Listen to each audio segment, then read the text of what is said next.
Hi, it's Jason here and welcome back to Jazz Piano Club. Today we are looking at 2-5-1s.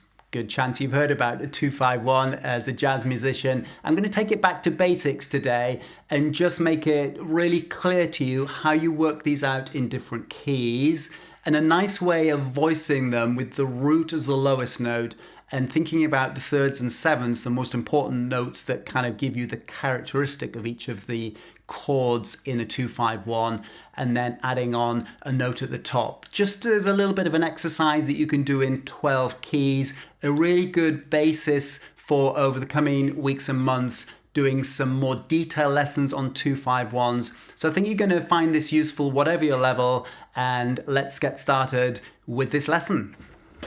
2-5-1s in major keys. First up is it's really important, and obviously we know C major is a sequence of tone, tone, semitone, tone, tone, tone, semitone. So if we're in E flat, we need to be just as clear, tone, tone, semitone, tone, tone, tone, semitone. So in E flat, these are the only 7 notes that we're going to be using, and from each degree of the scale, we add up a diatonic alternate note to give us E flat major 7, that's chord 1. Chord 2 is always minor, F minor 7. Chord 3, we're not going to use this, but G minor. A flat major. The 5 we need is dominant, B flat dominant 7th. So the 2 to the 5 all the way up here and the 1 is essentially what we're looking at. Let's just do that in a more challenging key to show that it doesn't really make any difference. G flat major, these are the only 7 notes we're going to be using. Chord 1, chord 2, 3, 4, chord 5. 2, minor 7, dominant, 5, 1. Let's go back to the key of C. 2-5-1. Obviously easier to use this as a template to try this, and then we can transpose. So the first thing is that we're going to take this minor 7 chord apart, okay? And the way we're going to do this is, to begin with, we're going to do it in the left hand. So see D minor. I'm going to omit the 5th just for now. I'm going to shift my left hand down a little bit, so I'm going to play the root with my 2nd, the thumb is going to play the 3rd, and my thumb of the right hand is going to play the 7th. So I've got D minor 7. Now I could go up to the 5 and play G7 the same way, but that's kind of quite a hop. So I'm going to turn the chord around from root, 3rd, 7. The G7 is going to be root, 7th, 3rd. Okay, can you see that? D minor 7, just 3 notes for now, missing out the 5th. We can still hear the quality of the sound without the 5th. The dominant to there. And then I slide in to the root 3rd, 7th. So the 2 and the 1 diatonically are next to each other, and the 5 is kind of turned upside down. And I can do that 2 ways. It's important to remember that this isn't just the only voicing we're going to play for D minor 7. We need to turn that around and play root, now this time with our little finger to our thumb, okay? Now the 2 chord here, diatonically next to the 1 chord here, but the 5 gets turned around to the G dominant 7th, C major, like that, okay? So to recap from our D minor, G7, C major 7, we extrapolate the root, 3rd, 7th. And you can see my thumbs are playing the 3rds and 7ths, root 7th, 3rd, root 3rd, 7th, and the alternate way, instead of starting root 3rd, 7th, we start root 7th, 3rd, root 3rd, 7th, and finish root 7th, 3rd, and diatonically in the key of C.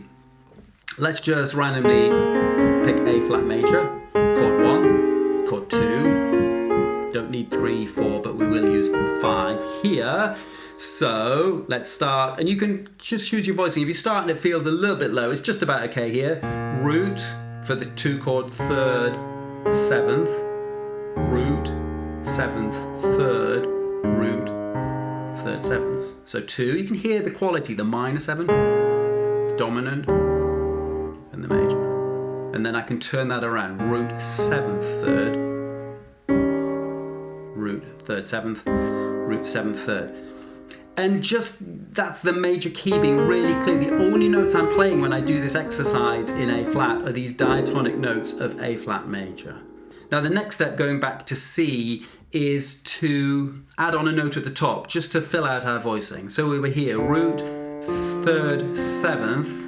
Let's add on, for now, the fifth at the top. Okay, so the fifth at the top, and I can slide down when I play the 5 to add the root again at the top, and then that root of the 1 chord becomes the 5th of the C chord. So even though I'm doubling this G here, it makes sense for now, I think, rather than kind of coming down to the 5th here, to keep this nice top line here. Okay, so I get the 5th down to the root duplicated of the G.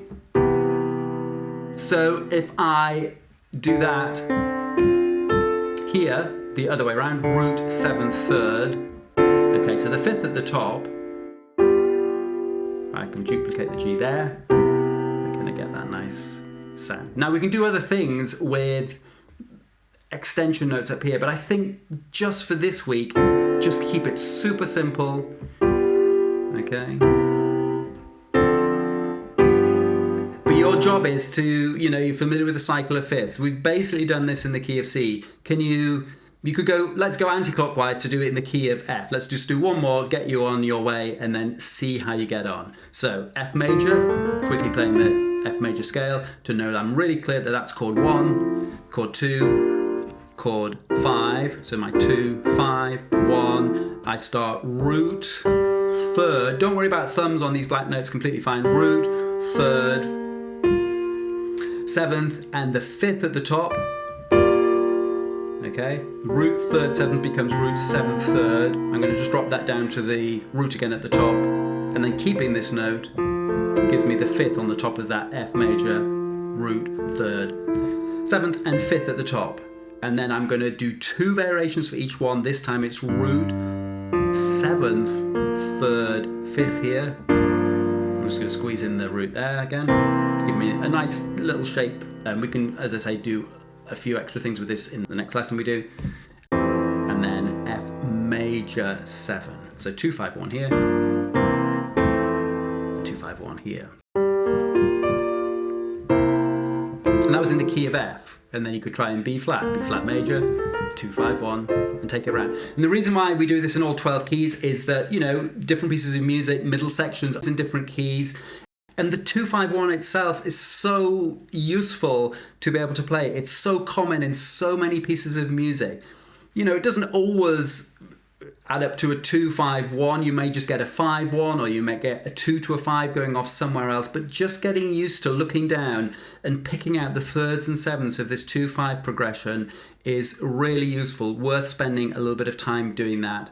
And you can let me know how you get on. Okay, that was 2, 5, 1's starting point. Hope you enjoyed that. If you're watching this out on YouTube, please give it a like, subscribe to the channel. And if you go to the website, there's plenty of resources, PDFs, MP3s you can use for other lessons. So go find those other lessons, keep practicing, and I'll see you soon at Jazz Piano Club. Bye for now.